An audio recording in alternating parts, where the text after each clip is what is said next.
Well, I think the big thing for us is that you have your traditional games media outlets, and what they do is it's tried and tested, but it's very true at the same time. People like that stuff. But I genuinely, if you look at the kind of world, especially with video in video games right now is probably the most important thing, given the success of YouTube.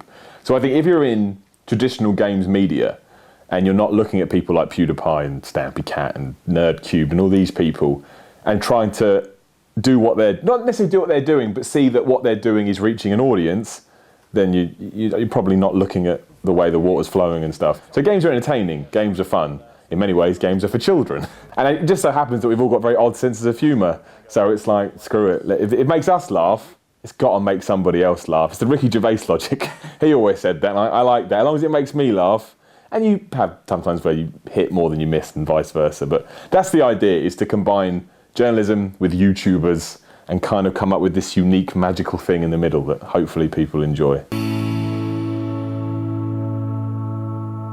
Welcome to Piss Morning. Piss Morning. VideoGamer.com's brand new weekly show. All video game people have a show of the week, and we didn't have a show of the week, so we thought, we'll just try it. If it doesn't work and it crashes and burns, it doesn't matter. We've not lost anything. Piss Morning, we did a couple of shows, and it was good, but it felt it was lacking something.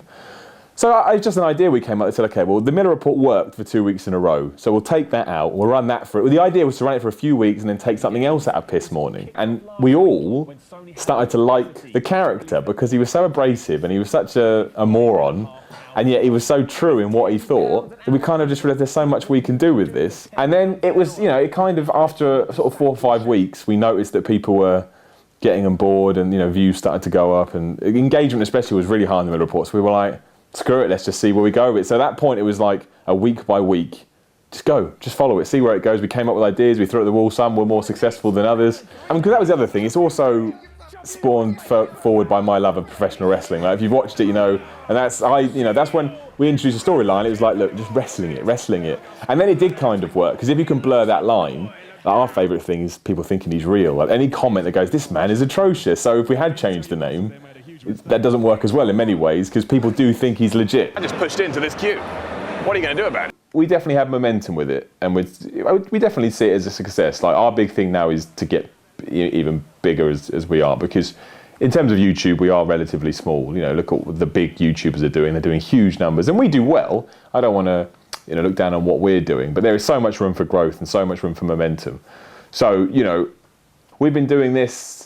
And we've always been a bit sort of weird, but we've been doing this kind of focus stuff since February, which is not that long. It's not even a year. So who knows what's going to happen. If other people want to join on, I'd love that. It would be the best.